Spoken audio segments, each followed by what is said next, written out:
les élèves vont lire des extraits de romans plutôt contemporains, essentiellement centrés sur l'adolescence.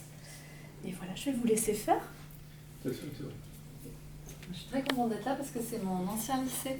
J'étais là de la seconde à la terminale de 1983 à 1986, si je me rappelle bien. J'ai passé mon bac ici, voilà. Et je me rappelle qu'on avait déjà très très chaud et j'étais dans des classes de ce côté-là. Et ça n'a pas tellement changé à part les couleurs.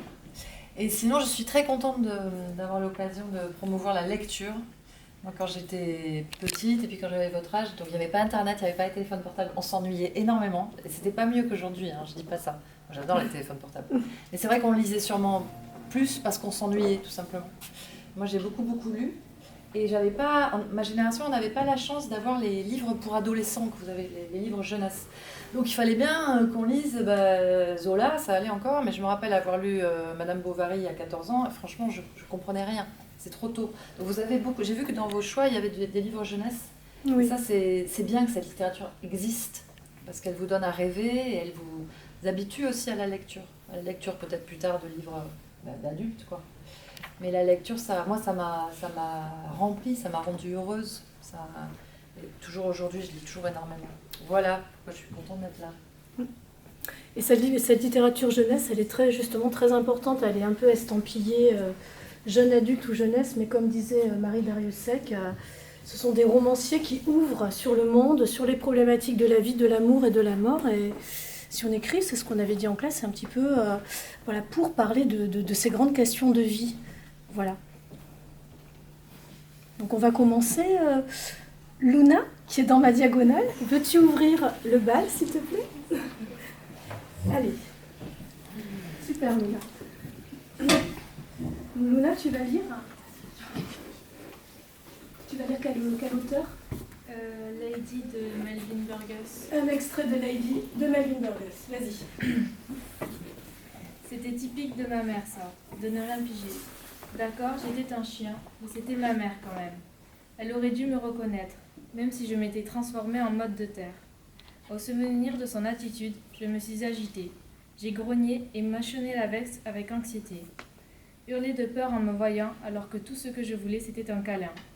Comme si j'allais lui faire du mal. Et puis appeler la police. Vouloir me faire piquer. Incroyable. Je la dégoûtais tellement qu'elle voulait que je meure. Ma propre mère. Pas étonnant que je me sente trahie. Pas étonnant que je sois devenue un stupide bâtard sans intérêt. Mais ça n'avait rien d'étonnant. En fait, elle ne pensait qu'à elle et qu'à son petit Adam chéri. Elle avait toujours quelque chose à faire dans la maison. Elle n'était jamais libre pour moi. En revanche, elle trouvait toujours plein de temps à consacrer à Julie et à Adam. J'étais la cadette. Si l'un d'eux avait été métamorphosé en chien, elle l'aurait tout de suite reconnu. En fait, non seulement je ne m'aimais pas, mais je ne m'estimais pas. On ne s'intéressait pas aux mêmes choses. Je ne pouvais lui parler de rien, ni des garçons, ni des fringues. De rien. Tous les plaisirs de fille, acheter des vêtements ou essayer des produits de maquillage. Elle ne le faisait jamais avec moi. Pour maman, un vêtement, c'est juste un bout de tissu qui tient chaud.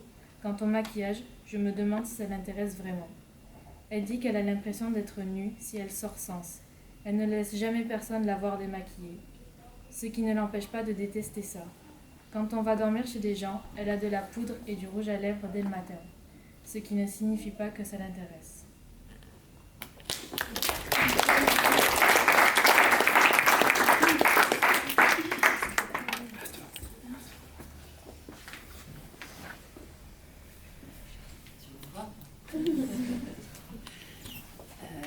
N'hésite pas à envoyer du bois, quoi.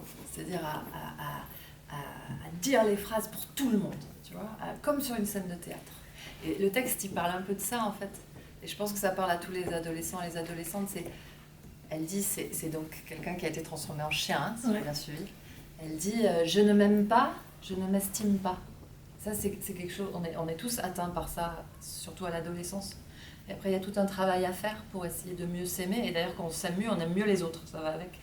Mais tu vois, c'est des phrases importantes. Dis-les, quoi. Tu vois, affirme-les. Et affirme-toi pour la même... Lire, c'est aussi proposer aux autres et un texte qu'on aime. Donc, tu vois, n'hésite pas à... Sinon, c'était très bien, hein, vraiment très bien, mais vas-y encore avec plus d'affirmation. Voilà.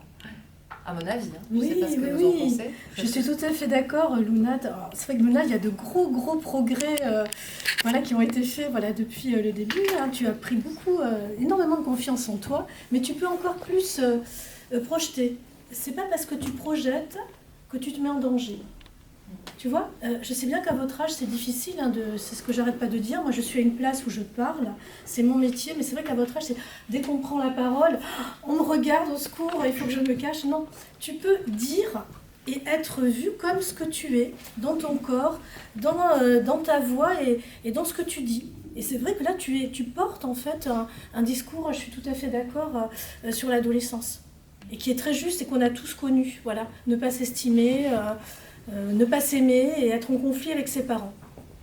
Voilà. Steven.